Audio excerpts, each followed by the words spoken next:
tried to cast silvery barbs on the DM's legendary monster, but pointed that the specific tweet that Jeremy Crawford said the legendary actions supersede silvery barbs. The player got mad, flipped the table, session's canceled.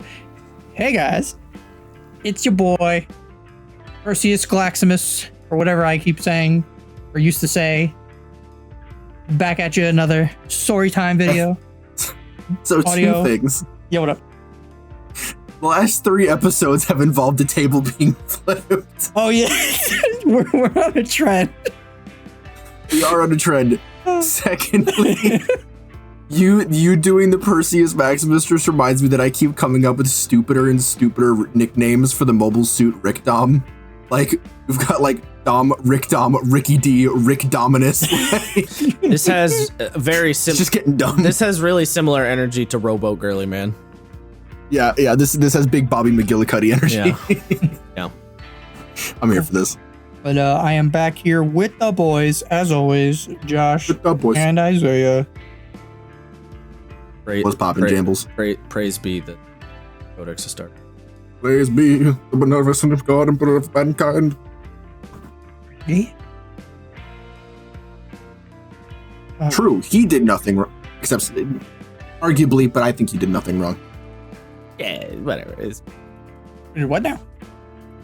don't worry. It's nothing. 40k Don't memes. worry about it. Don't worry. 40k memes and me explaining how 2 of the, as of like 10 years ago, most memed on Primarchs have become the 2 biggest giga chats in 40k. Oh,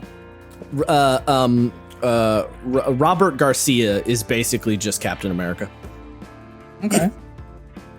That's it. I fucking guess. Take your word for it. I like what is it? Rowboat Gorilla Man. Rowboat Gorilla Man. That's another good one. Rob Gilman. Ralph Gilman. Yep.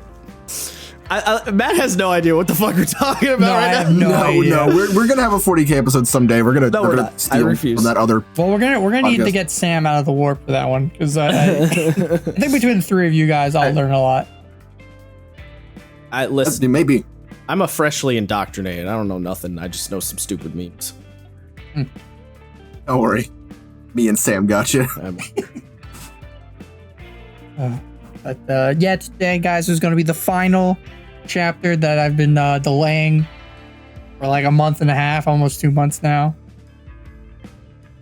The ending of the 3.5, 4 year long campaign that I ran for a while.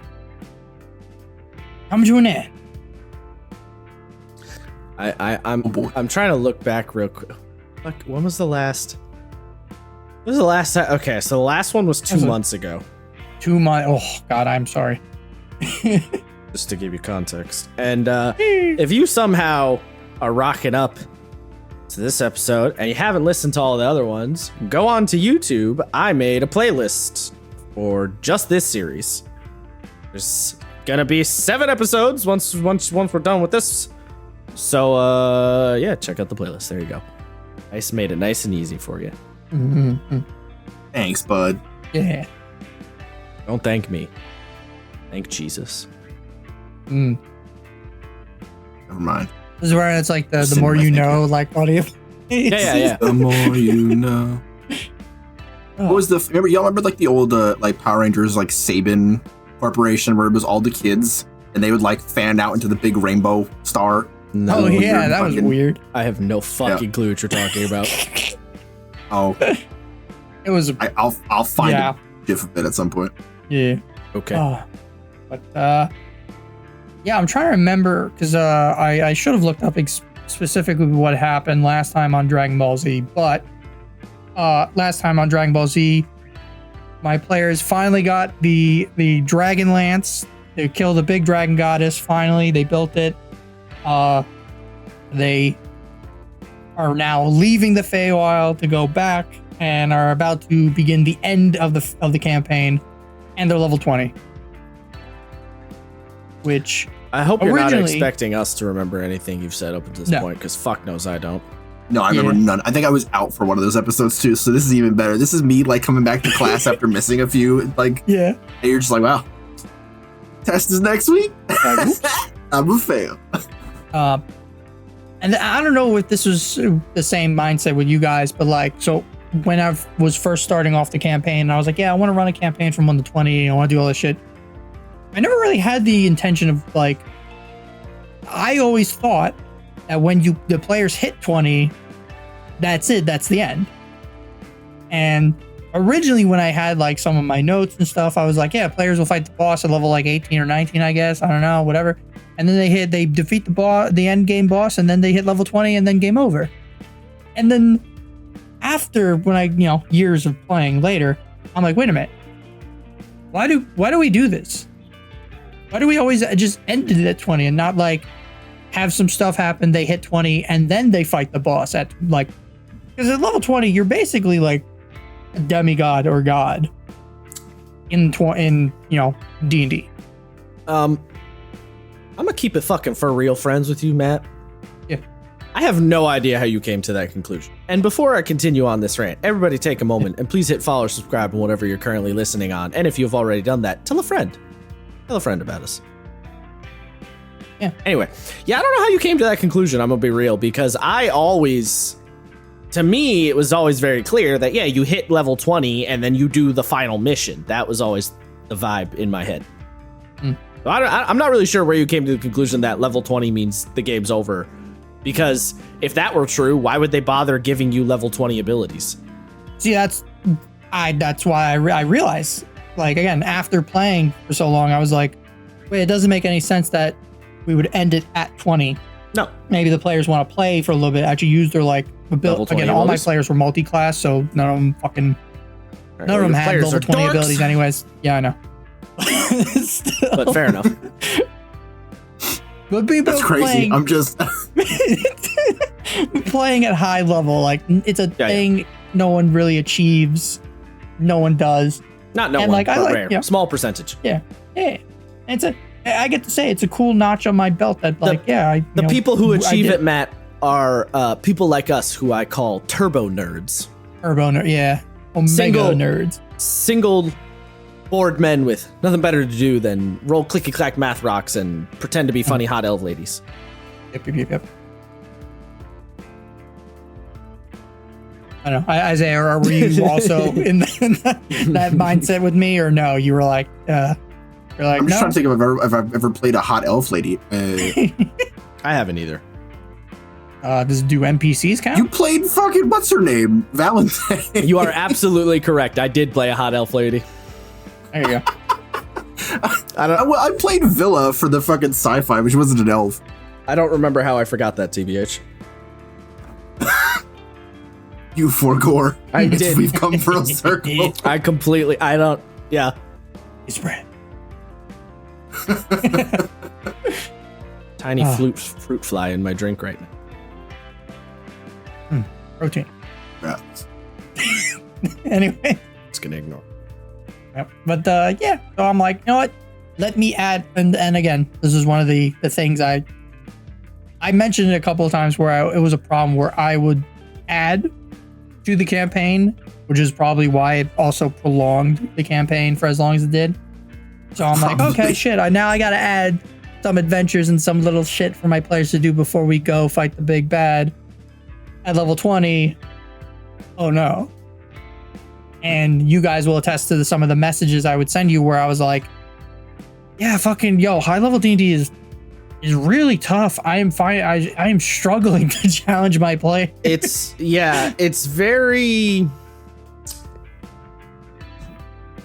I don't know how to explain, like, because there's a lot of people that are like, I don't understand, like, why is high level D&D hard? I don't get it. It's like, I don't even know that I'd say that it's hard. It's just such a completely different tone to the other 70% of the game. Like, I will say it's not hard. It's messy. definitely messy. It like nothing is clean. Nothing is simple. It's like, okay, well you're all right. Shit. So what's that saving throw? Oh, but you have this thing that procs off this, but he has this thing, which has precedence here. Is it the play? Yeah, it's stuff like that where it's like, what the fuck? I think for me, the thing that I realized the best way to handle high level D&D, and high level means roughly above level 12 is when this nonsense starts happening. Like tier 3 and 4, yeah. Yeah, it starts a little ways into tier 3. I think up to level 12, you're fine. Anywhere beyond that is when it starts to get a little wacky. I think the thing I realized that really helps from the GM side of things is just do stuff and say fuck it. Just prep with big fuck it, because like in the lower levels, right? You'll put a challenge. You'll think about a challenge for the players, and you'll prep and be like, all right, they're gonna have to deal with this problem, and then you'll say to yourself, okay, how are they going to deal with this problem? What are the options that they potentially have to deal with this problem? And then you make sure you design it in such a way that you don't lock them out of all their possible solutions to the problem, right? Once you get into high level, players have so much bullshit, it doesn't matter. Just throw something at them. They'll figure it out. It doesn't matter. They have so many ridiculous abilities and weird magic items. And also, it's not just, but here's the other thing. It's not just what's on their character sheet. Also, by the time you get to that level, high level play D&D wise, they've met so many characters and probably like made alliances and have probably done some shit like talk to gods or some nonsense. They'll figure it out. Just throw problems at them and let them figure it out. That's literally what I do now, because I'm like, my players are literally in my game. My players have the ability to just travel to the other dimension freely, talk to the gods whenever the fuck they want. Well, the pseudo gods. Whenever the fuck they want. They have all sorts of high power leveled connections in the city. Like they can do whatever the fuck they want. So I just yeet problems in their general direction and let them figure it out. Yeah, if we can't punch our way out of it, we'll figure something out. You come to something. That's how you handle high level D&D at that point. Just assume your players have some sort of tool to deal with the problem, and don't throw really ridiculous shit at them. Just go for it. And even the monsters you throw at them, like you'll be looking at saving throws and you're like, man, that's a pretty high DC. Just throw it at them. Don't worry about it. It doesn't matter if the DC's high. They'll be fine. Yeah, I realized that at the end when I was at certain, because I was still like, even during the Garian fight and all that stuff, I was still trying to balance shit. Yeah, no. And I realized like now after looking at the campaign, I'm like, I should just throw in the kitchen sink. Correct. Throw the kitchen sink at them. 100%. Yeah. Like there is literally. And now I know a little better, especially again with the Sly. Again, I say Sly Flourish all the time with some of the notes and shit from him. The way he like calculates challenge rating is a little better than fucking the DMG. So now I'm kind of like, oh, so this is a balance encounter, and if I tip the scale a slight bit, oh, okay, my players are gonna have a bad time. Neat. Like literally maybe 3 or so sessions ago, Isaiah's character got petrified, and Brett's character was floating off of the platform they were fighting on, about to tumble to his death in an endless void of doom, and I didn't even bat an eye. I was like, they'll figure it out. Surprise, surprise, they figured it out. To be fair, I also didn't really bat an eye. I was like, well, we'll figure this out, I think. You're just like, well, stone is just like another form of metal if you think about it. It's just like, I literally didn't, like, I was like not even remotely concerned. I was like, Isaiah's petrified, Brett might fall to his death, whatever. Didn't even care. That's the kind of nonsense we're talking. Yeah. I almost one-shot one of them to death. I was like, meh. Yeah. I even like too, because one of the things I watched a lot and trying to come up with my end fight was the Critical Role one, the Vecna fight. And just liking like Matt Mercer being like, yeah, he's got more than like, one 9th level spell slot. And the players are like, wait, Matt, that's not fair. And he's just like, I know. No, I'll never forget. Matt's they literally were like, he has multiple 9th level spell slots. What? And he was like, yeah. They're like, that's not fair. And he went, he's a god. That was literally his response. I was like, you're damn right he is. He's a god. And they went, no. I'm like, you're damn right he is, Mr. Mercer. You tell him. Funny. Love it. That's the energy. And then he did it again, and they were like, then he did it again. Please. How many meteors has he got? And he's like, thankfully, that was his last. Yeah, I believe he cast Meteor Swarm 3 times. 3 times. Yeah. Nice. Which is amazing. Love it. You'll love to Pretty see great. it. Yeah. I can't wait to do the same bullshit. It's gonna be great. Can't Yeah, shit. Now, has I lost my train of thought? Oh, yeah. Players got back. They have the item. They're level 20, and they're like, all right, cool. Now we have to go. And how I set it up was that the main forces of the dragon, I'm just gonna use Dragonlance quotes and shit at this point. I'm done. Because that was a lot of where I got the Dragon Cult, like a mix of like the Rise of Tiamat campaign mixed with Dragonlance nonsense. This was before the fucking the Fizzman's book came out, or the Dragonlance book came out, which, God, I would have used everything in the Fizzman book if that was out during my campaign. I am so upsetty in my spaghetti because of that. Would have been helpful, eh? Oh, so much shit would have been helpful. Fuck. But yeah, the players had the basic go where the Dragon Cult city was, where they took over, they burnt down a whole city, razed it, and all that shit. Unfortunately, I kind of built my map of the the continent or whatever the players were on, kind of like America. And my players mostly hung out on the East Coast, and the dragon was hanging out on the West Coast, and they're like, fuck, oh god, we gotta go so far. So I'm like, oh, genius. It's cross-country road trip. This is where I could throw the level 20 encounters at them, and there we go. All right, problem solved. Good job, Matt. Good job. And so I gave the players a couple of weeks of downtime before, because they're like, all right, we got to set up the airship and supplies and help set it up, because a lot of the army that they were helping was already traveling cross country, and they're like, all right, we'll meet you over there. They're like, all right, neat. And this is when like some of the players wanted to just gather magic items and supplies, and they're like, all right, this is the last hurrah before we go. One of the players got it's from Tasha's, the Blood Fury tattoo, because they were like trying to save up and get a bunch of like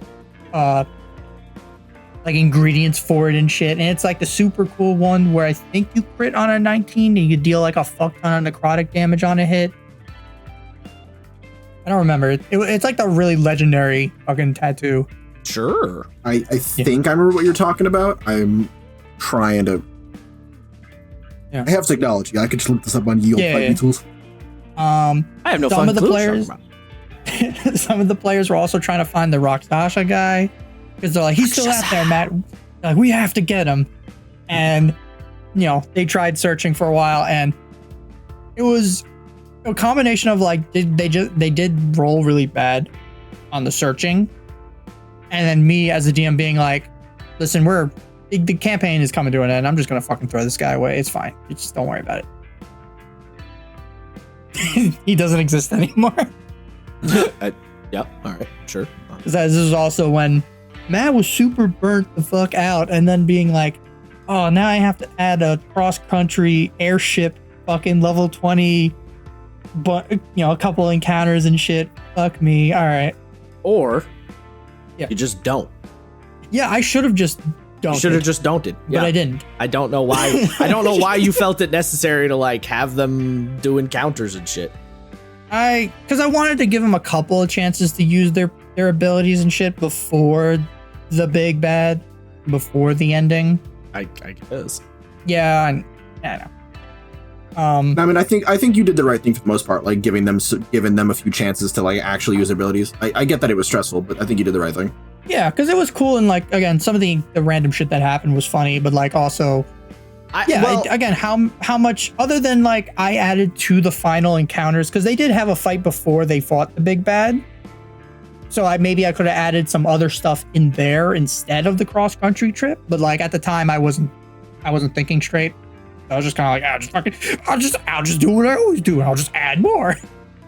See, I would say yes, let them do encounters before the big fight, but don't necessarily make them like weird random encounters on the airship. I would have just planned some encounters prior to the boss fight.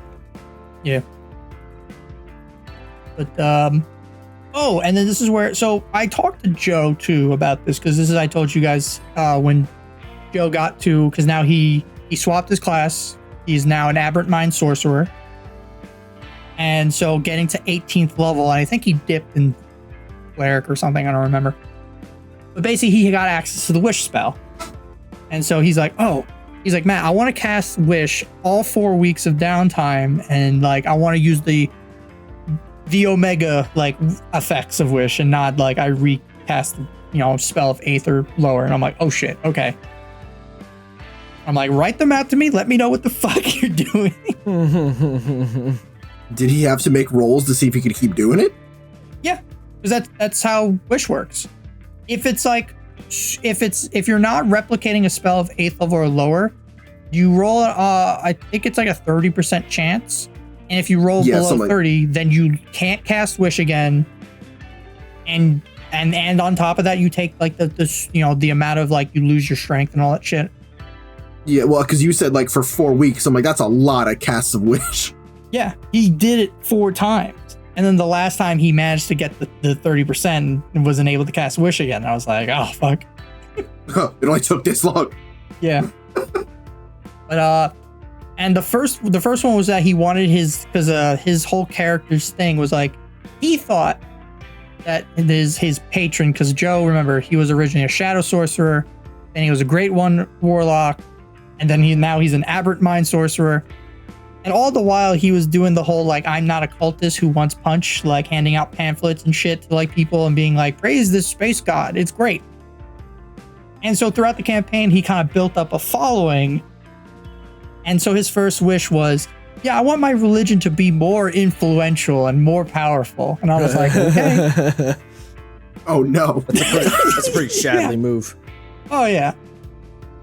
I forgot exactly what it did. Basically, he was like getting contacted from people being like, yeah, we set up a church over here. We set up a church over here, all this stuff. And he's like, I'm basically like, Aberrant Mind Pope. This is great. Aberrant Mind Pope. And then his second wish for the next week was like, he thought that his, the Great Old One was like trapped or whatever in space. So he's like, hey man, I just want to bring my patron to the planet now. I want to free him from space. I want to bring him here. Why is that the conclusion he came to, that he was trapped in space? What? I don't know. Huh? I don't know. I talked to him and I basically like, instead of like basically doing that, I had to explain to him like, hey, so a couple things. He's not trapped in space. He's from space, you dingus. He's from space. He's a Great Old One. He's an Eldritch Abomination, a greater Elder Evil. He's so smart and powerful that he doesn't have time to like pay attention and focus on things for too long. So like, and that's a lot of the deal with Great Old Ones, is that they're omnipresent and all that shit. They can't focus. They can't focus their minds on anything, which is why they don't really do anything crazy besides through followers, and they give their followers like glimpses of power here and there. I kind of love the idea of a Great Old One doing the let me in. Yeah. I like that your explanation is motherfucker just too damn busy for you to be summoning him. Kind of. I mean, I guess. Like that's literally in like the not only the Great Old One Warlock, that's their whole like their text. It's even in Mordenkainen's Telephone when you talk about Elder Evils and shit. And it's like, yeah, these great Elder Cthulhu abominations are out there. They just can't fucking focus on anything for too long. They just all have really bad ADHD. Yeah, dude. Yeah, they can't focus. They fucking, otherwise the universe would get fucked. I would love to know Lovecraft's opinion on that interpretation, but okay, sure.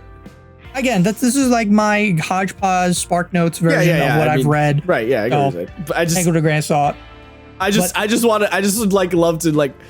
Is that the reason Cthulhu doesn't destroy the planet? He's just got real bad ADHD. Oh, I hope so. I like that idea. But then after that, realizing that he's like, oh, okay, so my patron's not trapped or whatever. But I told him, like, basically the way you would be able to summon him, or I guess would be like, there's the gate spell. You can bring like a part of his essence there, but like not fully. And he's like, okay. And then he's like, wait a minute.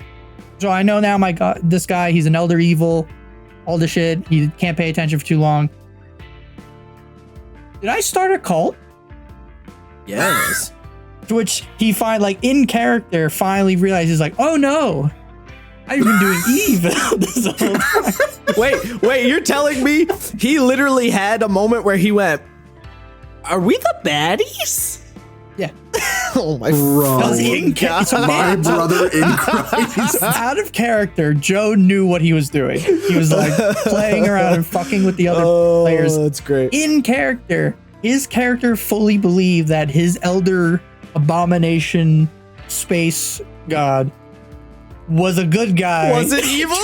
Oh my wasn't God. evil, and bestowed upon him magical powers like a cleric. And was Oh my God, that's great. I love the idea of just some warlock being like, "What do you mean Asmodeus is a bad guy? He gave me powers. He seems pretty cool, guys. I think he's a nice dude. What do you mean?" looks at Will. He let me summon hell beasts Yeah. that fed children. And you're like, Exactly. wait, what? I don't see what the problem Really? here is. Mazora's got nice titties. Yeah. She can't be evil with them titties. It's like, nice firebolt, loser. Have you heard of Eldritch Blast? Oh fuck. So coming That's to the great. realization, his character's like, oh no, I've done bad. How can I solve this? And then for some reason, we remembered that the drow got, and I basically told like the players, because they were like, during the 4 weeks as well, they were like, oh, let's check on the Underdark. Let's see what's going on down there. And it's just chaos. I was like, yeah, probably because of you guys defeated like an aspect Everything's of on Lolth, and fire. yeah, the whole city's on fire. Lolth has the drow have lost their connection to Lolth, and you know, and he's like, oh, and I'm like, yeah, and I'm like, remember how your religion is really big? Well, they had a lot of like mind flares down there that were like, part of said religion, and now there's way more of them. He's like, oh, oops. What have I done? He's like, can I wish for the drow to regain their connection to Lolth? No. And I was like, you know what? Sure, we'll. Sure. See, And Matt, then we- Matt, you say yeah. Lolth. I can't help but think, not Lolth, but yeah, love Lolth. Oh yeah, love Mr. spiders. Spiders and Lolth, big fan. Crikey, mate. But yeah. And then we both forgot what his last wish was. Fuck. I think it was for like a magic item or something. I don't remember. Probably. And he doesn't remember either. Yeah. And then he lost wish. So that was fun. That was fun. I really can't get over.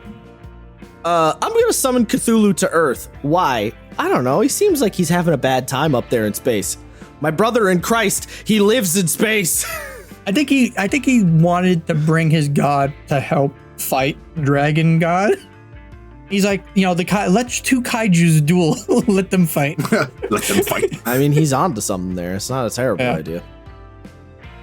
But with all that done, players finally set off on their fucking airship and traveled coast to coast. And basically, what I ended up doing, Coast to coast AM.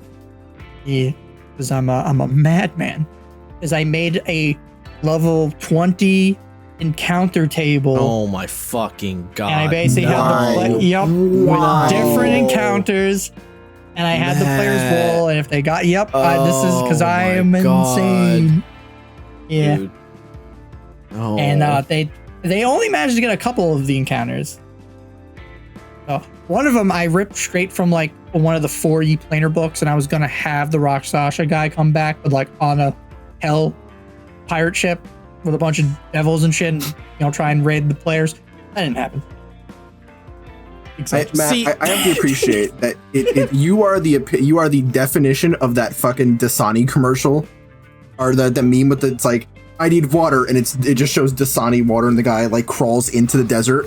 It's like the easy way, hard way, Matt. Hard pivots that way. yeah. Oh See, But I wanna. Like, yeah. Matt, please don't do this. yeah. that is a situation, Matt, where if you had that idea where you wanted them to fight that, they're like, oh, they'll fight the Rakshasa guy and he'll come back, blah blah blah, for revenge. You should have just, instead of a random encounter, you should have just made it happen. I should have, but I Don't. like random tables. don't put it on the table. Just if you want the cool encounter, just do the cool encounter. With the randomness. I know, but there's sometimes you have to forego the randomness to do your cool idea. Yeah. You know? But instead of that, I mean, yeah, instead of that. what the players ended up doing was they were attacked by a group of halfling pirates who were riding on paradins. Okay, that's kind of funny. Yeah, I don't know. I kind of love that, actually. Hold on, Yeah. that's pretty sick. Kind of a good one. Which I don't know if you guys know, paradins are the weird hawk, horse, deer Yeah. hybrid monster, Yep. giant birds. The players ended up actually convincing one of the dudes to like be their new retainer with the bird. So now they just had a pirate and a bird on the ship with their other retainers who also Of course. were traveling with them. Naturally. It kind of sounds like our party now with fucking Sam's Dragon Hell, Yeah. whose name Niv Mizzet, I think. Niv Mizzet, yes. He named it after a Yeah. Magic the Gathering character. Like a Nice. fucking nerd. What else? Another day they saved the warlock. I don't know. I from named being- my little robot after a Fully Cooley character, so like That's maybe. true. That's true. It is a thing you did. What else? They saved the warlock from being kidnapped by a rock. Not the boulder, the bird. No, I like Not by the boulder. I like the idea of it being a boulder. That would have been funnier. I kind of also wanted to be the boulder from Avatar. Oh, I meant an actual the boulder like the sediment, but that's good too. They The saved boulder no the longer feels bad. they saved the airship from being attacked by giant bat-like monsters. I think what did my player say? Chiopteran behemoth. I think they're basically like they're basically like, you know, Fallout 76. They're basically the dragon bat from that. Or worse. Oh yeah. Yeah.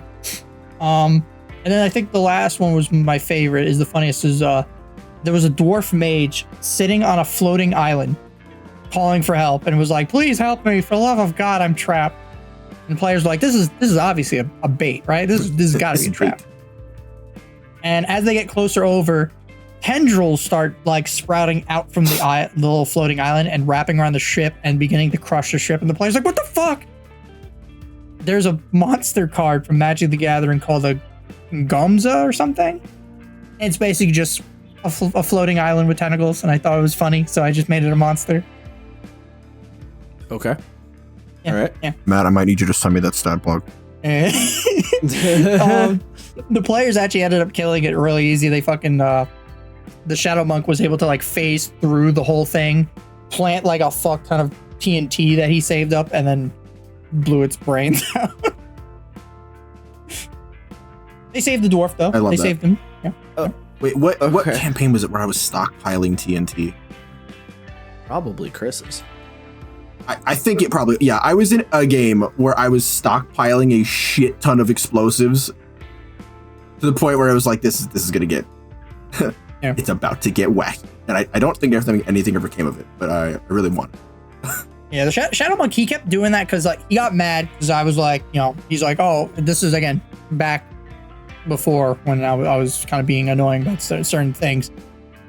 The immersion thing, I was like, he's like, I really want a grenade. I'm like, no.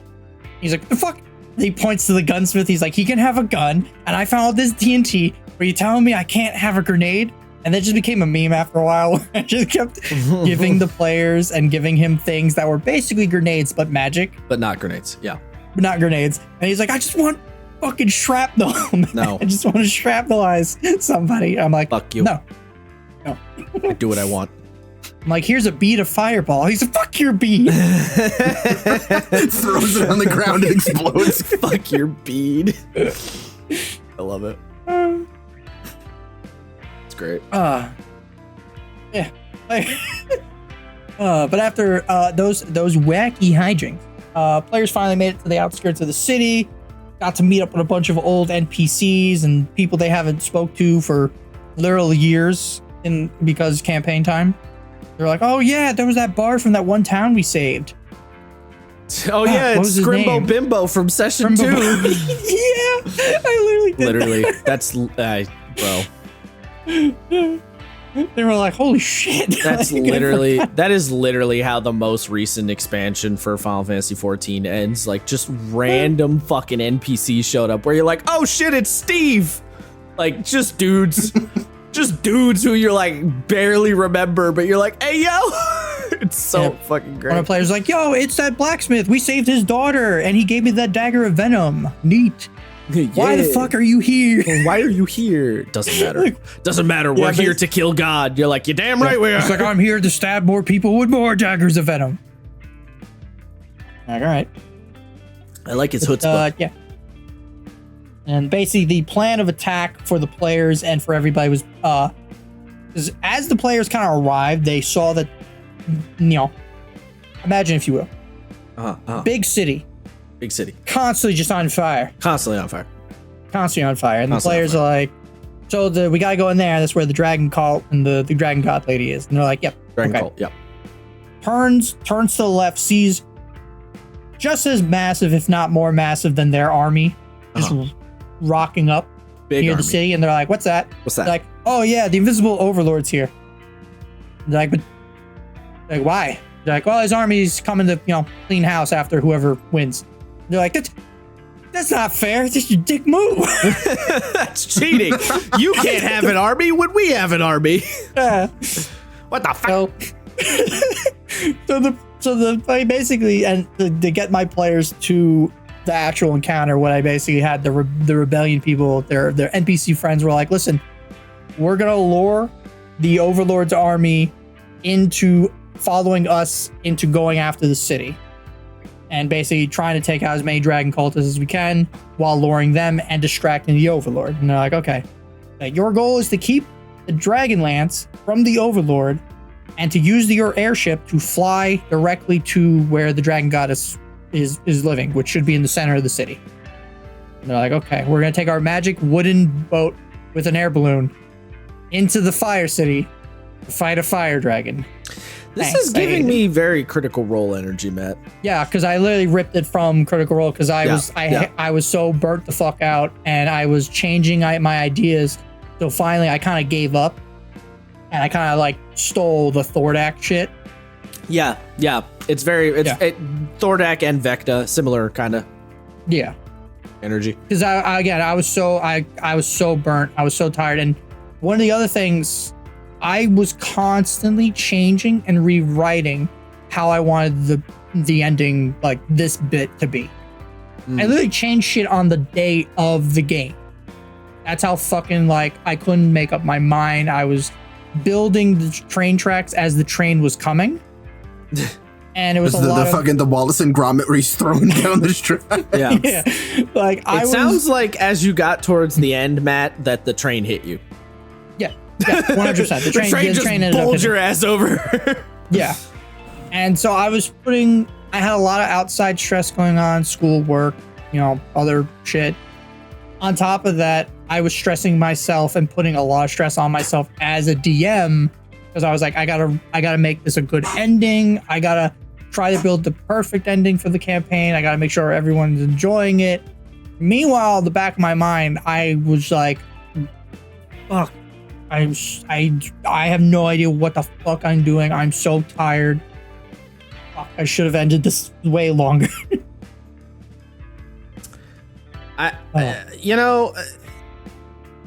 If anything, that and still struggling with fucking like level 20 encounters.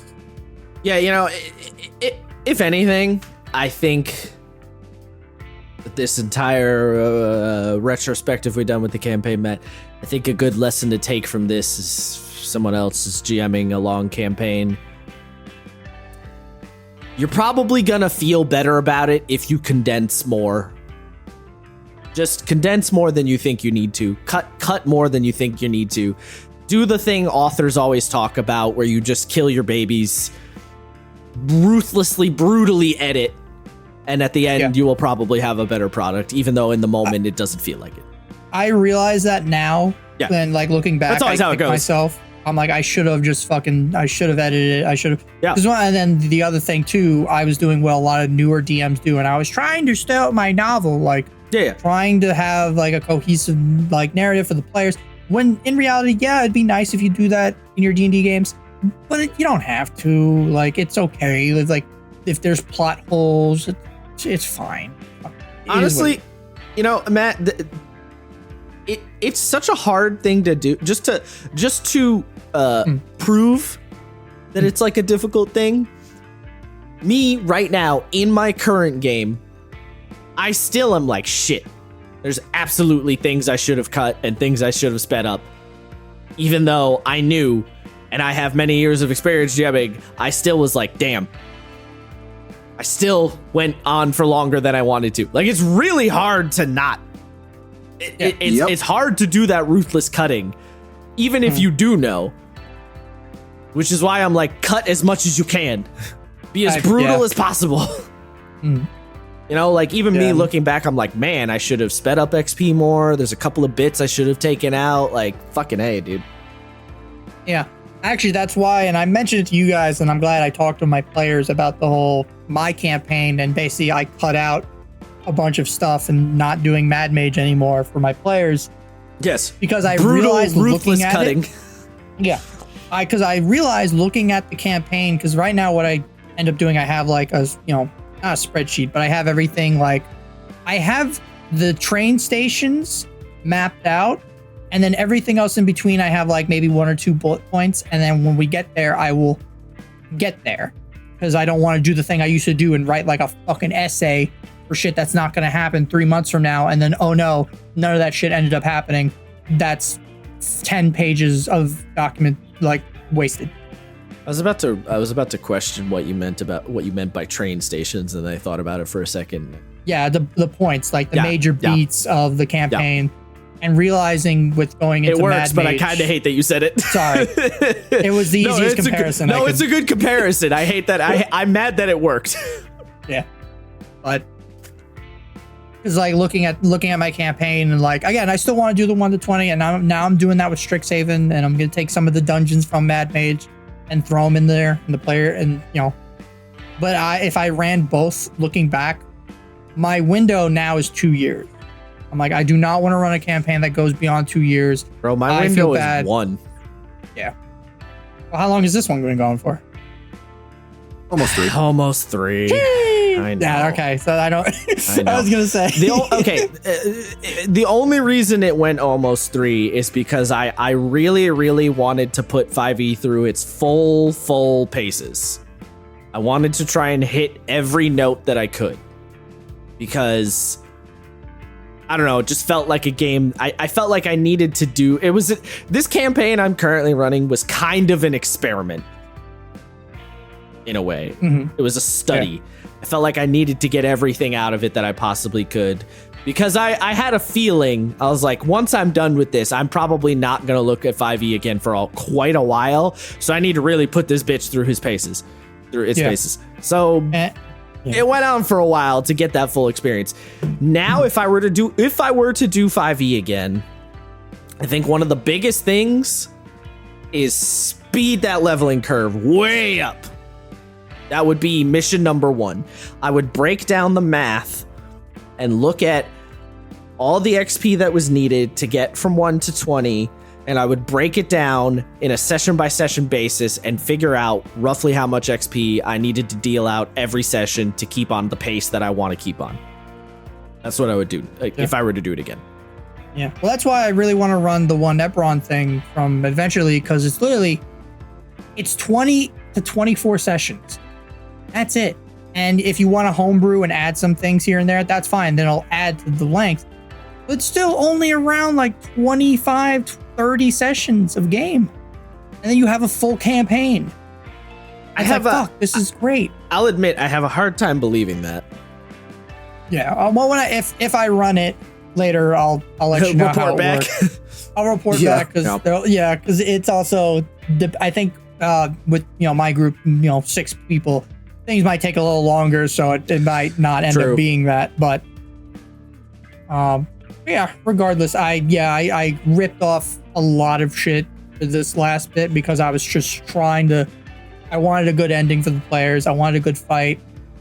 I wanted something cool, and I was like, I can't think straight because of all the shit going on at the time. So I was like, fuck it, steal from Critical Role. Fuck it. As the story You know always what? goes, starting is easy, ending is hard. Yep. Yeah. And so while the players, their friends in the Rebel Alliance, The Rebel Alliance. they went to fight, the Overlord's army and distract him, while also simultaneously kind of splitting their forces. So they're purposely kind of sandwiching themselves in between the Fire City with all the Dragon Cultists and the Invincible Overlord's army. Sandwich. Yeah, the players stealthily in a giant wooden air balloon ship stuck into the Fire City. And about halfway there, immediately ran to an ambush. As you They're do. like, this whole plan was pointless. As you do. Now, was this ambush just for you to be like Lemao, or was this just like Yeah, this was like unfortunate luck?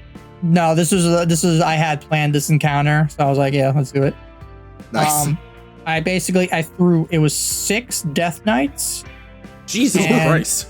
and the 2 last Abishai that were around, the blue one and the red one. Oh my god. Yeah. But Why? the play Why was 6? Yeah, why Death Knight- 6 Death Knights? That seems What excessive. the fuck, dude? one per player. That's great. Wow. 1 per player.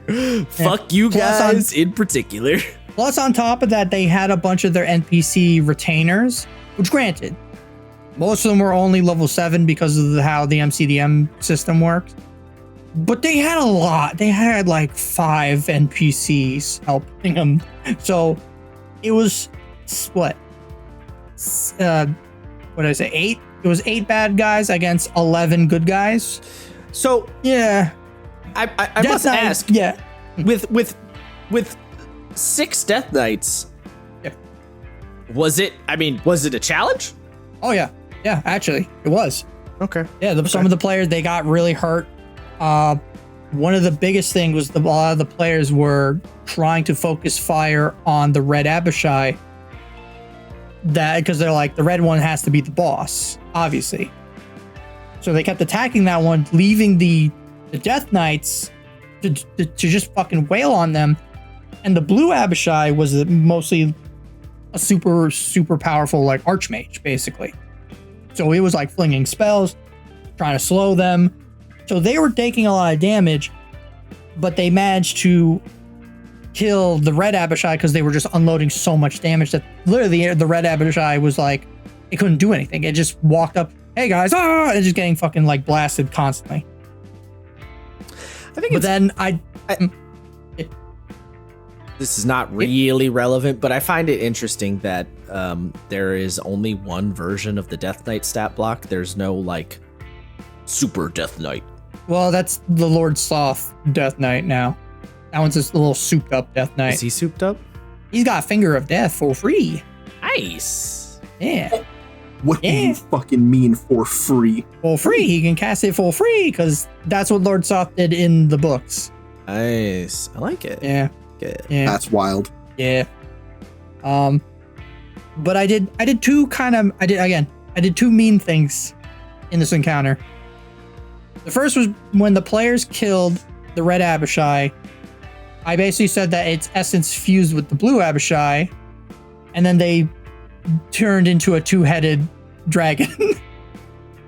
Nice. That the players had to fight then. Nice. On top of that, I also swapped how the Death Knight's Hellfire ability worked. Okay. Which, if you don't know, their Hellfire Orb ability is basically a once-a-day Fireball, Omega right? Necrotic Fireball. What I did instead was I changed it to that as a reaction when the Death Knight hits 0 HP, they instantly activate the Hellfire Orb directly on themselves. Nice. Yep. Yep. So, I like it. so this caused a horrific chain of events where one of the players killed a Death Knight that exploded, that accidentally killed another Death Knight that exploded, that accidentally killed a third Death Knight that exploded. Nice. So it just fucking round robined itself. Yeah. And That's great. I love it that. also did a fuck ton of damage to the airship. Nice. Oh, no. Nice. So while these explosions were going on and the players were fighting a two-headed dragon that was breathing fire and lightning damage, which also was destroying the airship, they had to try and find a way to kill these creatures before crashing into the ground and saving themselves and all their NPC. They're level 20, so most of them had some sort of flying ability or some shit, so that was fine. It was just all the other bodies they were like worried about. They're like, no, Jeff, we can't have Jeff die. No, not Jeff. You mean Borat Jeff? Absolutely. Tell me Borat Jeff lived. Oh yeah, no, he lived. Oh, He thank lived. God. Oh, thank God. Thank Christ. He got, my goodness. He got The his only cheese NPC that clapped matters. by Death Knight. Yeah, of course he did. Yeah. He's like, my name is Jeff. My name is Jeff. Oh, God. Oh, no. Death Knight hurts. Death Knight give me an owie. I do want to. God damn. Yeah. I do. Fucking great. I do want to point out though. Shit. Fuck. Train of thought. What was I? Oh, I will say if that there's a good lesson in that, which is that if you're having a hard time like threatening your players at high level, particularly if we're talking about fucking level 20, Yeah. you know, I like to call this the Aunt May effect. Yeah, kill their friends. Exactly. Don't threaten the players. Threaten their allies. That's how you threaten them, because them as players, the threat on their life now is quite small. They could survive, you know, falling hundreds of feet, getting hit by meteors, fireballs blowing up their nutsack. Doesn't really matter. They can survive things. But threatening their allies could still die. And if those allies die, they fail the mission. Well, that's a different kind of win condition. Yeah, I think it was because I call it the Aunt May effect. You don't threaten Spider-Man, you threaten Aunt May.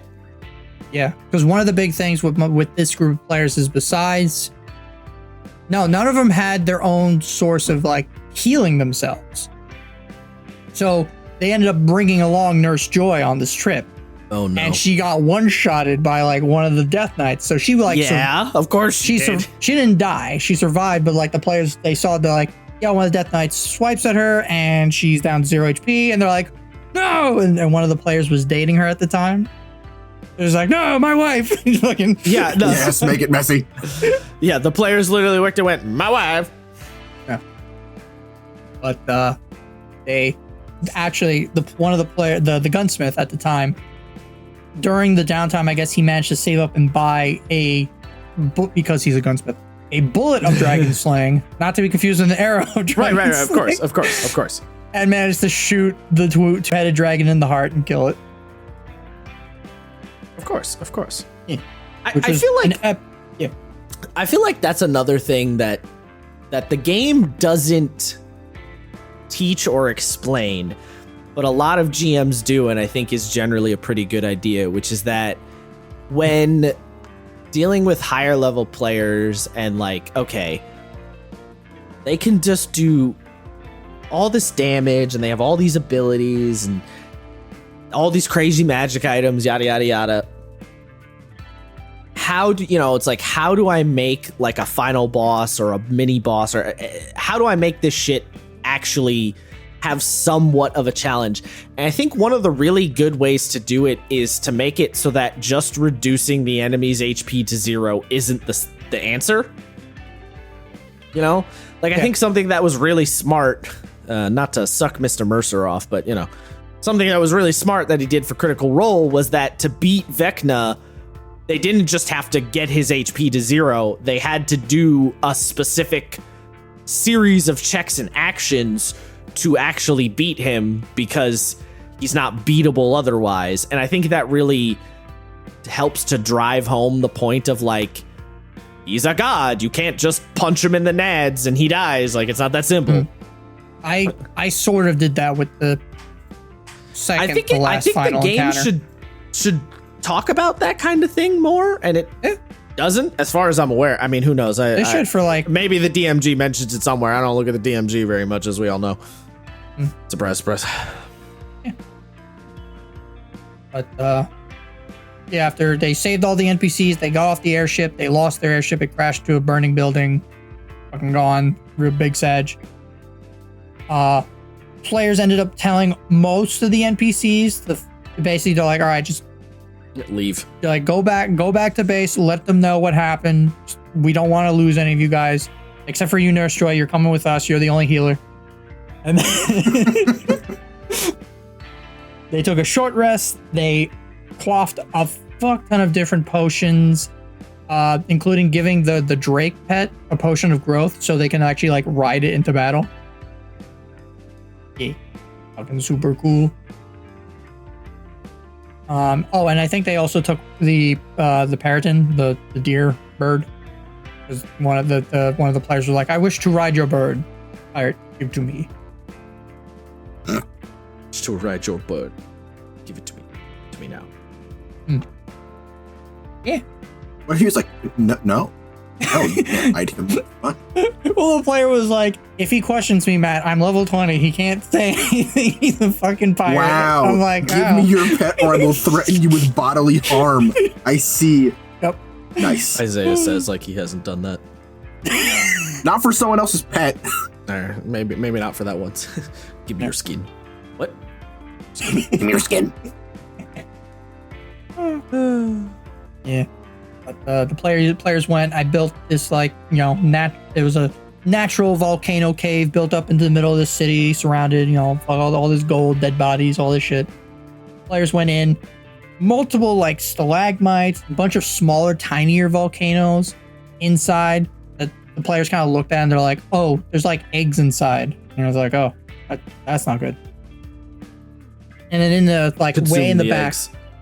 yeah, in the way back, there was a large pool of lava in like almost like a throne made volcano type of area. And so the players are like, wait guys, all right, before the boss is going to come out of the pool, let's Power Ranger pose on the stalagmites before the fight. Okay. Why? Yeah. Okay. Because they wanted to be cool. Okay. All right. Yeah, okay. Sure. The big dragon goddess comes out of the pool. She makes her big, fucking big bad boss speech, and then summons a swarm of little wormling lava dragons out to help fight. And the battle began. So I Wait, with For the final boss?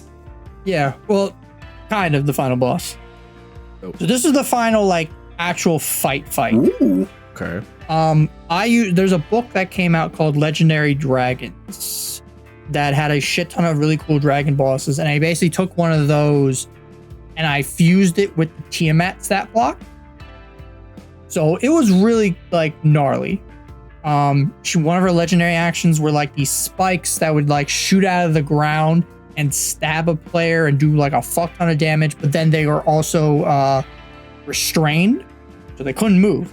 And the only way they were like magically impervious, like stone pillars. So like the only way you can break out of it was to strength your way out, which I felt very bad for because Joe's character, the squishy sorcerer, got shish kebab Sucks to suck. in the first round of combat, and then stayed there the entire combat with the boss, throwing spells and be like, Oof. "I'll be with you guys as soon as I get this giant spike out of my stomach."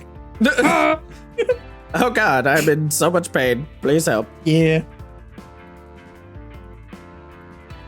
What else? I think she just had like more like fucking, giant inferno blast, I forgot how much she did. Again, if you look at the Tiamat, and this is like the old Tiamat stat block, not the like aspect of Tiamat that came out in Fizbins, I probably would have used. It's weird. No. The aspect of Tiamat stat block has some new abilities, but they also took some abilities away. Yeah. Really weird how they did that. It's weird. And I think it's also a mythic monster. It is, Which is yeah. kind of cool. Yeah. I think she's lower. She's like, I want to say she's lower CR for some. I thought they were both 30. She's 30. No, the new one is no, the old one's like 29 or something. It's not. Oh, what the fuck? Yes, so hold on. Oh no, they are both 30. Really? Oh, Yeah. okay. Yeah, that was, yeah. They're both 30. It's weird though, because the old teammate has lair actions, and or oh, no, she doesn't. Never mind. She just has more legendary. Yeah. Yeah. Cool. She had a Redonkulous Fire Breath. She had the Piercing Stones. She had like some sort of other fear, like, because all dragons have some sort of fear. I forgot what it's called, like effect. The fear. I think hers was just it's save, or instead of just like you are now frightened, it's save or you're paralyzed with frightened. So you have the frightened condition and the paralyzed condition. And it's like, ooh. And then super strong, fucking giant tail whips, all that jazz. And then this is where I finally did because James Hake had come out with an article about attacking monsters' weak points. Yes. A few months ago, and I wanted to use it, and I used it for this fight, specifically with the Dragonlance. Basically, when the players got her down to half health, she became invulnerable. Basically meaning she is immune to all damage.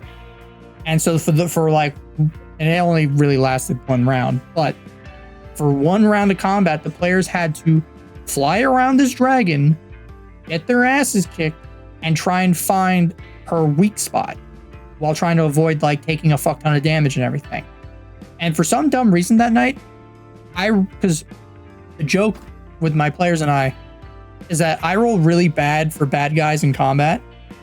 And then for like same, bud. And then for like moments where it would be terrible for the bad guys to roll well, they do. So I save up, apparently. And so stash. Yeah. So every single round, she got her breath weapon back because it was one of the recharge ones. Oh, good lord. So she was constantly Omega beaming, constantly using all of her stuff against the players. And the players were like, okay, and the players like, and we can't attack her. She's invulnerable to all damage. Or this is bullshit. Luckily, again, it only lasted one round combat. So, but the players were able to find the weak spot. The barbarian Krug reincarnated halfling with the dragon lance. That's right. Yeah, he got turned into a halfling. That's great. With fucking 29 strength from his belt of storm giant strength. I love it. Was able to they did the fastball special with him and the monk, of course, flinging him into the air, stabs the fucking dragon in the weak spot, making her basically vulnerable to all damage for a round. And the players took that ball and fucking ran. They used up everything they had, and they managed to kill her the next round because of that, which was super satisfying. Okay. I don't know if I would have, looking back, maybe I shouldn't have done the vulnerability but like I thought it was a cool thing to reward them for like basically taking a round of combat of like you can't really do damage. You have to engage with the other mechanic of trying to find the weak spot, which ended up just being a bunch of perception checks. No, I hard agree. I think you should have done that, because it completely shifts the playing field, and it rewards players for being clever and to think outside the box. And I think the game should be doing that more. Yeah. Yeah, no, I think you absolutely should do that. What if I like boxes? Nerd. Rude. Yeah, I got it. Count. Yeah, they killed the dragon boss. It basically said that she exploded into fucking thousands of fractalized pieces and fucking giant blinding light. Fucking you see it in all the animes. And then this is where, just like my Japanese animes. Exactly.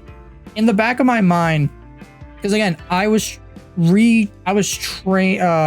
changing the encounters the day of all this shit. And one of my biggest things that I was like kicking myself with, I was like, I made two big bad guys. I got the Dragon God that's going to destroy the world, and I have the Invincible Overlord who basically set everything up. Fuck, what do I do with the final fight? Final fight with the Invincible. Kind of. And I hate that I'm going to give him credit for this. But after the players killed the dragon god, the magic, and I think I mentioned in one of the episodes, the magic of the Dragonlance activated, it erased everybody's memories of her because they wanted to completely the only way to really kill a god is for people to forget about them. So the magic that was infused in the Dragonlance made everybody forget, all of her cultists, everything, to make sure she would not come back forever. Okay. But downside is it warped a little bit of the weave in reality. So now the players, what they remember is that they were fighting a creature, they were trying to destroy it, they don't remember what exactly. But then all of a sudden, as they're having this recollection, they're like, all right, we all survived, we're all good, we did it. The Overlord shows up. And he kind of looks a little hurt already, and he's like, you ruined my plans, you fucked up everything. I was going to take control and have the people believe in something for once, and you fucking ruined it. And they're like, I don't even know. Who are... Yeah, like, bro, what the fuck? What are you talking you about? have no Literally, idea the who amount are of you? shit we've been through today. You're fucking up. And so what I ended up doing was, and they got 17.8% did this thing, and I don't, he probably stole it from some, yep, he probably stole it from someone else. Uh-huh. Sam also, I think, did this to us once or twice in the Magic School game. It's called a Clash. And it's basically just a contested attack rolls. The beam struggle? Yeah, beam struggles. Yes. Just beam struggles. And that's basically what I ended up doing with the Overlord. Because, again, I changed the stat blocks a million times. I had no idea what I wanted for him. And so I finally just gave up and I said, you know what? Fuck it. I'm like, I'm going to do this simple Clash mechanic. Beam struggle. I'm going to have each player go up against them. Everybody rolls initiative. And basically, I kind of treated it like Josh, you mentioned with Dungeon World. Player would go, Overlord would go. Player would go, Overlord would go. And it basically worked out into... Little more to it than that, but sure. Yeah, I know. Yeah. Okay, sure, yeah. Yeah. So I gave each player basically I basically said, like, the Overlord, he's going to have whatever stat, you use, whatever thing you're doing, he's going to have the same bonuses as you. Because I gave up on his stat block. And I was like, I'm just going to use what the players use. There's going to be fair grounds. And each player basically got off their successful clash, except for one player, I think. I don't remember. So you didn't do like a normal fight? Didn't do a normal fight for the end, no. Okay. But it was hype because basically the players, if they lost one of the clashes with him, I said, like, you're basically taking out, you're doing the anime thing where, like, technically you're unconscious as a character, but as a player, you're watching and being, you're like, oh no, I can't help the fight, I'm so weak. Like, the fucking anime shit. Oh, my legs. So I think he actually, I think it was like the Warlock, he literally just fucking waffle stomped into the ground. The Overlord then took, I think he took like the gunsmith and basically just one-shotted him. And I think it was actually, oh god, it was the Barbarian. The Barbarian got the final kill. He's literally like, I just want to split him down the middle with my fucking sword. So what was the player's win condition? So their win condition, they had to get a certain amount of successes before each one of them went unconscious or lost to the Overlord. Oh. I don't remember exactly how many, if it was like you have to win 4 out of 5 or whatever the fuck. So it was like if you don't get enough successes, he will just eventually wear you down. Yeah. Okay. Yeah. Interesting idea. So you chose to do this because you just didn't have a good idea for how you wanted to do like a normal fight? Yeah. Huh. Yeah. Interesting. Okay. Yeah. Looking back, I'm kind of happy with how it came out because, like, I was able to describe a lot. I used a lot of flavor text and shit for just like really putting a lot of like emphasis because, like, when you're in combat, especially high level combat, after a while, you just start going on autopilot of okay, you attack and then you do the thing. Yeah, and it gets very yeah, it can get a little. Yeah, but here I it's didn't very have to cold worry and about mathematical at a certain point. Yeah. Because at first you're trying to like add details and describing shit what the players are doing and their actions, but like the dragon fight, took 4.5 hours. Yeah, so that's what I was about to say. I was like, if you had done like what you did with the Invincible Overlord fight, if you had done that as the final fight and like that was it, Yeah. I would say that would feel disappointing. But because you did a normal like a normal D&D fight first, then doing a more like cinematic style fight after that, I think is fine. Oh yeah, and this is the art I used for the Overlord, by the way. I'm not sorry. Sexy man. Sexy Oh, elf he's man. gorgeous. Because That's you know what my players said too. They're like, "No, Matt, we switched sides." Wanna work? well, because like kind of, you know what? Essentially, what you did, Matt, was you had a final boss fight, and then you had a quick time event at the end to like round things out, Oh, which yeah, is something yeah. video games do a lot. Oh yeah, I didn't think of it that way, but yeah, actually. But like, if you had done just a quick time event, it would feel shitty. But if you have a normal boss fight and then a quick time event, it's cool because the quick time event feels like a cool finisher. That's basically how Bayonetta ends, actually. Yeah. So, yeah. Eat. Bayonetta 1 and 2, that you have like the actual boss fight, and then you have like a quick time event to punch God into the sun. Literally. Nice. Yeah, you put God on a Spanish horse, then you whip her It's great. on the ass, Oh, and you shit, kick her alright. into the sun. Yeah. Love Bayonetta. Good time. Love Bayonetta. Does it? Yeah, Metal Gear Rising does the same thing. Yes. Yeah, you do the same thing. You like kill Armstrong with a quick time event. God damn. Good time. Yeah, if you ever need a lesson on how to make your D&D games sick, just look at Metal Gear Rising. Just do that. Yeah. Oh, what was that meme I sent you? It was like, it's like, the big bad evil guy talking before the fight. Yeah, and then talking Armstrong while beating talking your during ass. the fight. Yes, exactly. Yes. Armstrong is an excellent example of how to do a final boss fight. 100%. I love it. Fucking Final boss fight, final boss speech while fighting. Yeah, 100%. Oh my god, I love Metal Gear Rising so fucking much. It's like one of my favorite games of all time. It's such a good game. But yeah, after the players, they saved the day. They killed the evil overlord. Dragon God gone. Hooray. But did any of the players look at the evil overlord and say, "My weapon is a tool for justice," and then hold up the dragon lance and go, "But this isn't my weapon"? No, I should. Yeah, no. Because they should have. I should have done that. Yeah, that would have been funny as fuck. My favorite line. Yeah. I'm trying to remember. Yeah, going back, world peace, all that stuff. They elected a new World lord. Yep, all that shit. The world is saved thanks to a bunch of Wedding random, bells and flowers and all that. Yeah. And I do have all the characters' epilogues, which I'll kind I was of. gonna say, did you do an boy. epilogue? I feel like we did. I feel like that's always the best So- way to do it. Actually, so one of the other funny things too with this is besides the epilogues, the players, so their team name or the party name was called the Band of Roses, the Band of Little Roses. Okay. And at the end, one of my players found an acoustic version of what's the song? Fuck. Oh no, I'm blanking on the song. Kissed by a Rose. Oh. And basically we had the acoustic version God. playing in the background. That's not as what the I wanted players. you to say. I'm sad now.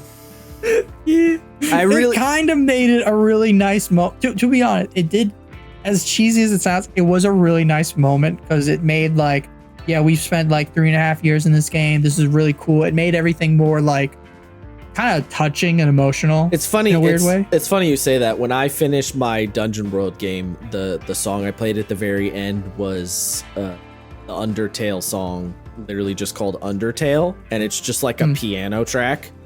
It fit quite well. So I did a similar thing. I was really hoping, though, you were gonna say you played Monarchy of the Roses by Chili Peppers, but I knew that wasn't gonna be. I wanted it to be, but I was hoping. I was hoping it was Rose Scythe off the Darksider soundtrack. I do not know that one. Yeah, same. Damn it! It's like it's Sorry. Death's theme. I mean, It's like this really nice, like acoustic, fucking like not acoustic. It's like an electric guitar track, but it's like calming and it's smooth, and then it gets really heavy. But there's a version that isn't heavy. Interesting. It's fine. But yeah, so Joe's character, he basically Did he one of the summon first things he Cthulhu? he basically made a cultist anonymous group weekly and basically was like trying to reform ex-cultists and shit. What the fuck? Of course. Of course he It's did. pretty great. Oh, that's a good one. I like that. Okay. And all basically one of the other things, all the party, because they had the stronghold, from the MCDM shit. They were like, can we turn it into a guild hall and start training new adventurers to, become the future adventurers of the world? I'm like, yeah, sure. So while he was also reforming, So they started a Witcher school. basically, yeah. While reforming a lot of ex-cultists, he was also trying to eye people to go, and basically now he's like, these powers, I thought they were divinely, these evil eldritch powers, I must stop the evil. Yep, And so okay, he's trying to all right. build like a team, and he even says he's like, maybe one day we could do a one-shot or something where he wants to send a group of adventurers to go and defeat some of the mind flayers and shit in the Underdark that are working for his eldritch god. Okay. Although we did joke because he is also a reborn, or the undead. Yep. So he was like, wait, so Matt, if I end my like patronage, even though I'm an aberrant mind sorcerer, to my deity, am I like dead because I'm like skeleton man? And I'm like, probably, fucking space god isn't gonna like that. He's like, all right, that's fair. I'll wait till the very last minute, then I'll cut my patron.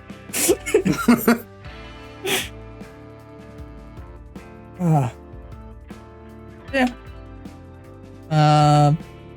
Gunsmith basically went back to his family and try to teach the ways of the firearm to elves, kind of taking over this as one of the high societal leaders of his state. Trying to, un-Legolas everybody and make them into fucking cowboys. Sure. Right. Matt, we all know what we want to know. What did the barbarian do? Oh, cry? Oh, okay. I'll skip that. That's the then. most important one. Sure. Frog, he went back to the Feywild to rejoin with his new wife, the Shadow. That's right. Yes, his Yep. Fey queen. Yep. I forgot all about that. Yep. How could I forget? Liquid. Turns out she had a connection with the I forgot her name, but basically the Lord of Darkness and Air, the Queen, basically the leader of the Unseelie Court, the Queen of Air and Darkness. That's it. Of course. So, and basically what he I wanted love to that do was, because his background, he was a pirate. He's like, hey, listen, I'm gonna cause so much mayhem in the Feywild, or you give me a ship that can fly. I can do it on the material plane and spread your good name. How about it? And so she gave him basically a shadow fucking airship that can travel between the Feywild and the material plane. And so he joked, he's like, I want to do the Pirates of the Caribbean thing where I can only show up for 11 years. And then when I do, I'm like the Tarask, and me and my shadow pirate Feywild people just fuck everything up. I love that your character was like, so here's the thing. I'm either going to A, be a terrorist here, or hear me out, you pay me Mhm. and I'll be a terrorist. Somewhere Yeah. else. Somewhere else, yeah. Yeah. Which caused the gunsmith to basically spend, because he's an elf, spend his entire life waiting every 11 years to hunt and try and stop the barbarian from being a Tarask on the material plane. Are they still homies though? It's like, come on, bud. What are you doing? Kind of. It's like, listen, this is like a friendly rivalry. However, you keep fucking up the material plane, I gotta have to put you down at some point. And he's like, you can't. All right. To which then the Shadow Monk, part of what he ended up doing was creating a insurance business for when the barbarian would come to the material plane and fuck shit up every 11 years. As you Fantastic. As you do. Yep, as you do. do. As you do. He married the Tabaxi girl, the one who was leading the Thieves Guild, and basically had the Thieves Guild help out with their own like adventurer guild shit. And a lot of the money stuff. And then because he's also like, he was a Kenran, he's like, yeah, I just want to go to Amonkhet. So they went, eloped over there. I forgot what happened to his like twin. So With Kenrin, with the Tabaxi or the Kenrin? The Kenrin. So Does the Kenrin always have twins, right? they can. It's actually in the PDF. They say that if you want, you can be a solo Kenrin, and basically what that did was just made him immune to the frighten condition. No drawbacks, just immune to frighten. Weird. No drawbacks, just immune to frighten. Yeah. Okay. Yeah. Sure. So he was like, originally he was like, maybe I'll have a twin, and then later in the campaign he's like, I don't want to do that. I don't want to deal with that shit. Fuck it. I want the mechanical. But he just wanted to go. He wanted to go back to Amonkhet because I was like, yeah, it's a land, and then it was going to be another adventure I was going to set up for the players, and then I But nah, bro. gave up. Yeah. What else? Oh yeah, he also was, because again his whole Shadow Monk dealio was like revolved around money. He kept trying to set up like shrines of Tymora and various like banks across the world without their knowledge, because he's a Shadow Monk. So he would like sneak in the banks, set up a little shrine of Tymora, and then sneak out. So what you're saying is he was Shadow Wizard Monk Gang. Yeah, exactly. Sorry. Shadow Monk. Yeah. Shadow right. Monk Money Gang. Shadow. Yeah. Shadow Monk Money Gang. Yeah. Yeah. What is it? Oh yeah, he also paid a mage to cast True Polymorph on himself so he can be a dragon every couple of months, as you do. So wait, it turned him into a dragon so he could shapeshift back down to his normal form. I guess. Unorthodox display of hubris, but okay. Yeah, unorthodox display of hubris, but okay. Okay. Let's see, and then the warlock basically became like the leader, de facto leader of the guild hall. She was the only one that wanted to actually like stay there. Basically helped mainly running it. Also the spending time with the Drake and basically trying to turn the Drake into like an actual dragon. But it's kind of hard to reverse engineer that. I was gonna say, I don't think that's how that works. Nah. That's But then the main thing was like when they passed, they went to a different layer of hell. They were reborn. The warlock was reborn as a pit fiend, and then the Drake was reborn as some sort of infernal, fucking monstrous dragon. And the Hell Knight, that was her patron, was basically like, "All right, cool. Welcome to a different layer of the hells. We're conquering this one now." And he's like, "Oh yeah, sick. Let's go." Hell yeah, dude. Oh yeah. Have you guys seen the movie the Hardcore Henry? No, I gotta see that. There's a bit where David Tennant, like the main character, is like, he gets drugged. He wakes up. David Tennant's character's in like a Hawaiian shirt and his underwear, rails a line of coke, dual wielding fucking like Colt 1911s, and it's just like, here's the gun. We gotta go. What? You have to. I can't. I gotta watch. There is no way to describe this movie other than a wild ride. You have to watch it. It's so good. I've heard. Yeah, and that's basically what the players ended up doing, just running a guild hall, terrorizing things, transforming into dragons. Casual terrorism. Yeah. Eventually, they like every once in a while we talk about it's like, would you run another campaign in the home world and like from the future? Because again, a lot of campaigns do that. Critical Role does that. Yeah. I'm at the moment, I'm kind of like, I'm good with leaving the home game in like a permanent stasis for now. Maybe there's like a 30% chance I want to go back at the moment. I mean, you could go back and run a very different style of game. Yeah, I could always do it. It's always there. It's always like the in case run out of ideas, break glass. But you know, there's other shit I want to run. Yeah, no, I don't blame you on that one, because when I hear people like Matt Colville being like, "Oh yeah, I've been running the same world for my D&D game since fucking early 3rd edition," I'm like, "You're an animal." Literally, how? I mean, there's a part of me that's like, that's really cool. But then there's another piece who's like, that's fucking so much work. I don't want to do. It's a lot of work, but it's not even so much about the work for me. It's just like, I just want to do new things. I don't want to keep you like, I'm trying to imagine taking my current game and how I would continue to run games in that setting. And like, I don't even, I don't even know, bro. Plus the players, they like my group. They got the good ending. They everyone's happy. They didn't ever lose. after. Yeah. They didn't lose. Yeah. But I feel like, and again, this is a good like fun notch under my belt of like I ran a campaign from 1 to 20. I did crazy shit.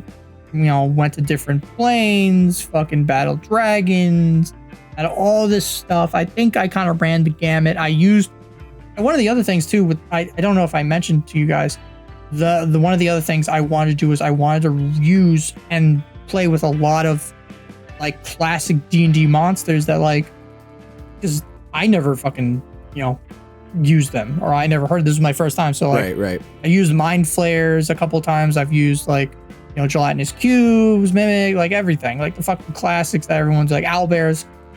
I was like, all right, yeah. So there was like my chance to like throw that in the campaign, and that's why early on, like most new homebrew settings, my homebrew ended up being generic Fantasyland, because it was like, Oh, because yeah, that's what default D&D defaults do. exactly. So that was it. It's like, yeah, fucking owlbears, yeah, sure, fucking satyrs, yeah, why not, yeah, fucking Yankee, I don't know what their deal is, but sure.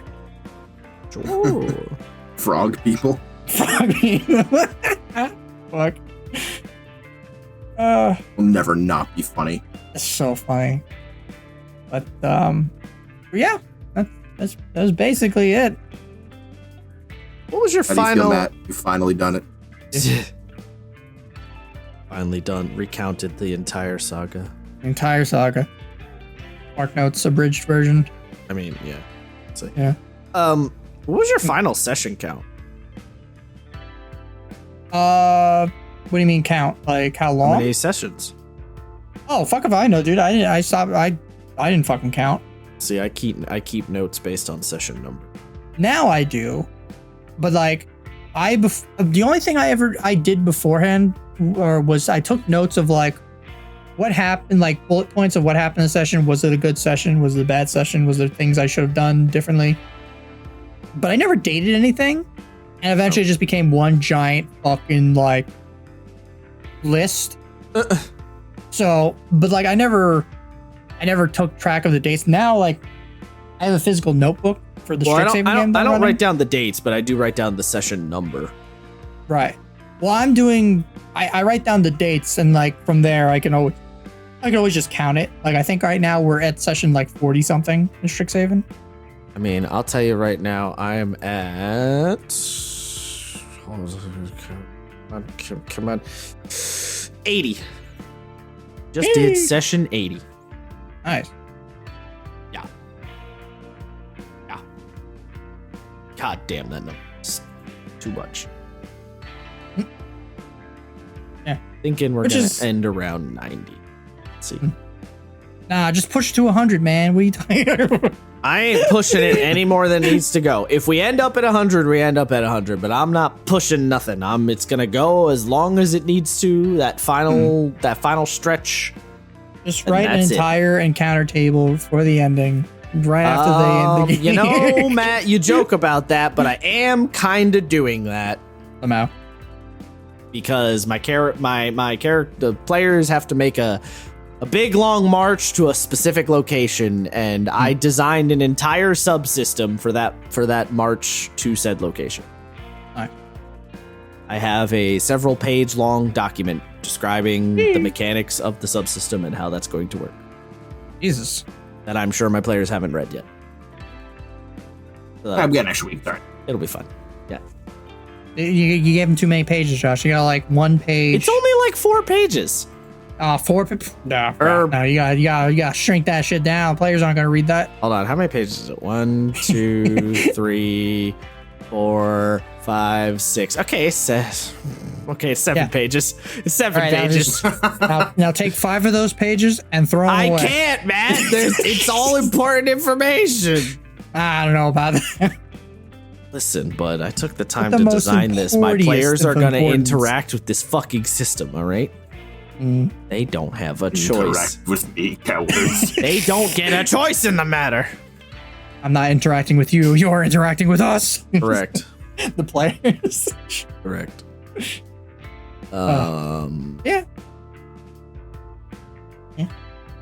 Yeah. But yeah. Overall, again, very cool experience. I'm in a, I don't want to say elite, but like I'm in a group of individuals that have run. I mean, you are in a small percentage. Very small percentage. Yeah, like I think 2% of games, like from the D&D Beyond thing they did survey they did years ago. Yep. It was like, yeah, only 2% of players on our website actually play at level 20.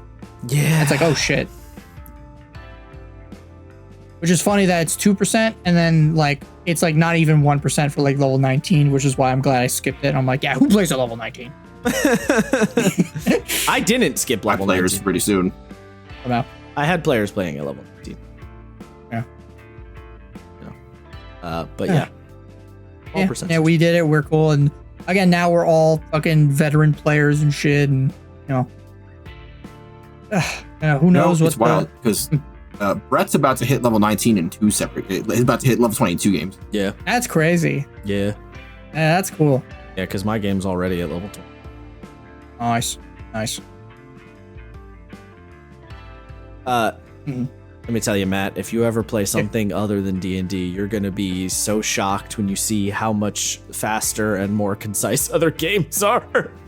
Yeah. Unless you play Pathfinder, in which case it's going to feel exactly the same. Yeah. In some cases, maybe longer. Maybe longer. I don't know. Yeah. Yeah, I don't know. But Again, in a sense, you did it to yourself. True. Yeah, a little bit. Yeah. I mean, again, I'm pretty comfortable in running 5e for a while. I haven't gotten tired of system. I do want to try some other stuff.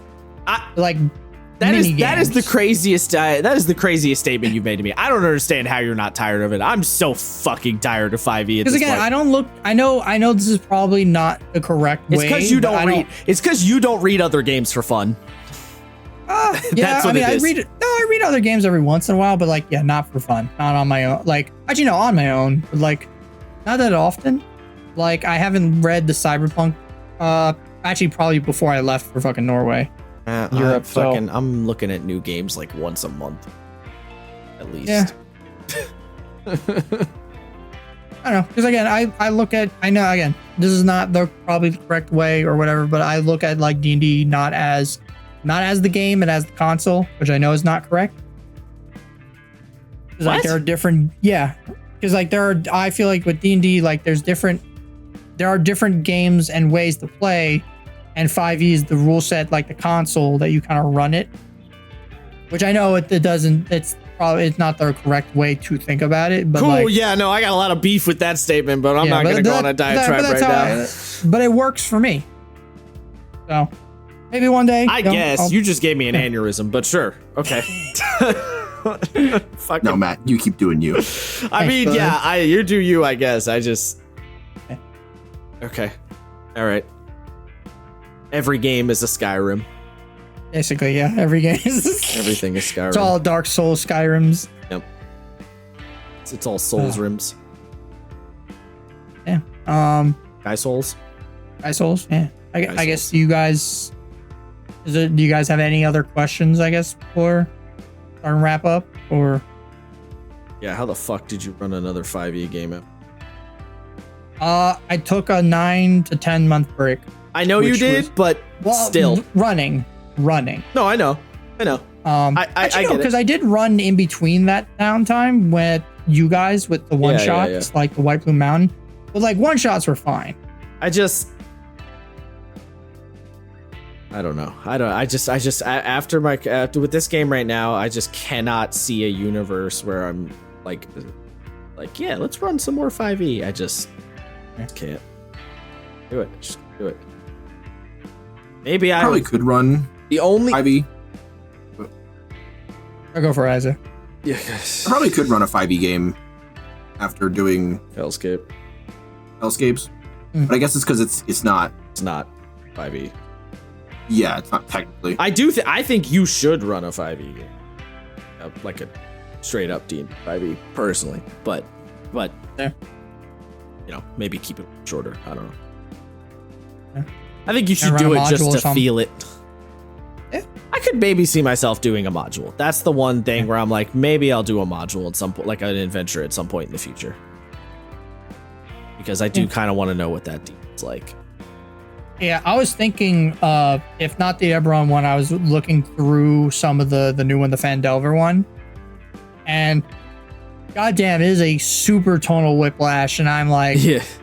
not enjoying the newer stuff they're at. Like, some of it's cool. Don't get me wrong, super cool, but also I am like, as a player, I would not like this at the fuck all. Oh my god. I'm somewhat intrigued by that adventure that's going to be in the DMG when the 2024 rules refresh happens. So Yeah. maybe sometime in the future, I might give that a look. Maybe. Yeah. Big That was- maybe. Yeah, and that was the thing with my current game where I'm like, all right, 2-year mark, because by the time the 2 years is up, the new rules will be out within yeah. a shorter amount of time. So it's either we can talk about it, just like, do we want to migrate over? Do we want to do something else? Like, Yeah. Let me tell you but this we'll way. have options. Let's put it this way. When I finish this fucking 5e game, I'm going to be really hyped to play Avatar. Just because it's something different. Yeah, no, Avatar looks good, and one of my players wants to run an Avatar game too. So I'm ready. excited. My body is. Alright. It's going to give me an But, excuse to rewatch Avatar too. Mm. I don't know. What about you guys? Any final thoughts or questions or things? Um, Your players are terrorists. yeah, yeah, yeah. You know, try to keep them to steer away from the terrorism going forward. Or don't. You do you. Free country. I mean, Or don't, do you? no, they're pretty. It's funny because the magic school thing, they're all kind of, half of them are playing like nepo babies at this point. So they're like, yeah, we're going to Nepo academy, babies. and they're all doing like that. I shit. love that. I It's love just that. like, I don't. Only one of the players is not a nepo baby, but he's like, a reincarnation of a god type of deal. So it's just kind. It's kind of on the I same don't level. love that. I do not Yeah, love Love that. that. It's Love weird. that Yeah. so much. Be true to your cringe self. Yeah. So it's kind of like one of these things where it's like, all right, so we got a bunch of nepo babies and a god going to magic school. Neat. Hell yeah. Be true to your cringe self. Hell yeah. God, I hate I'm a child of the god. I hate that shit so much. Don't you like Percy Jackson though? Yeah. Yeah. It felt less. I don't know. It doesn't feel quite as obnoxious in Percy Jackson as a lot of people do it when they do it tabletop wise. I don't know why though. Is this one of the start of the trope makes it like passable? No. I think the thing about Percy Jackson is the kids are the children of gods, but the parent gods don't really.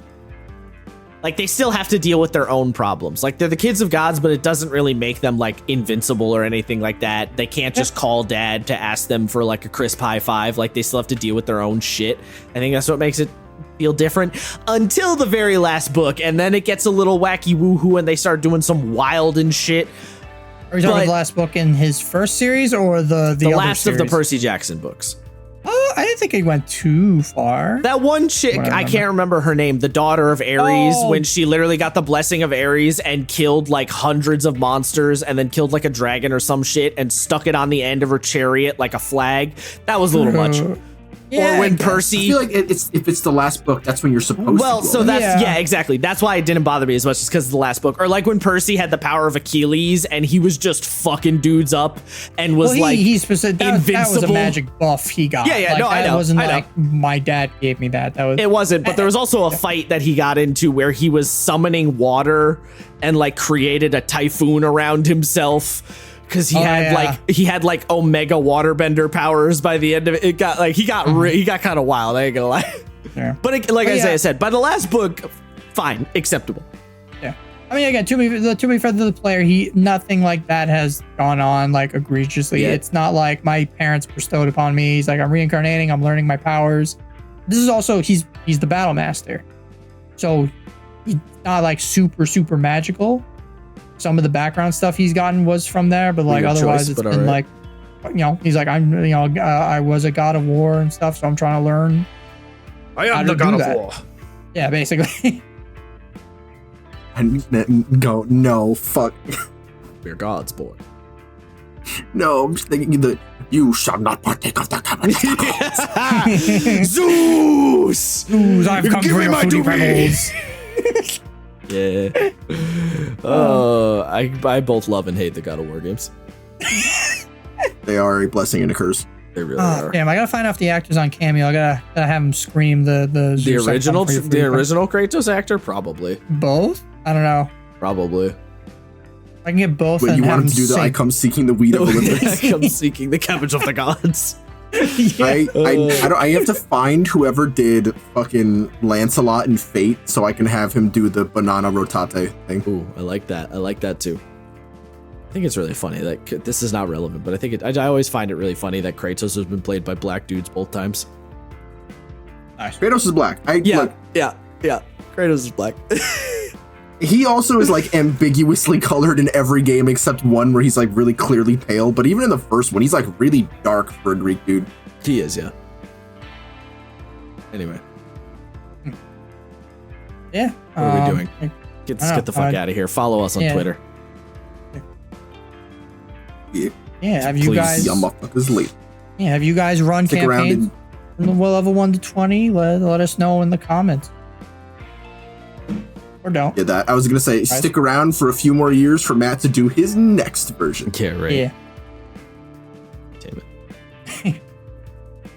it. Can you imagine this podcast will go on that long to where Matt can do his Second. the marvelous misadventures of Matt 2 Electric Boogaloo? What happened in this campaign? Start getting the kazoo version of the Harry Potter theme song in the background. All right. Later, buddy. All right, I'll see you later. Peace.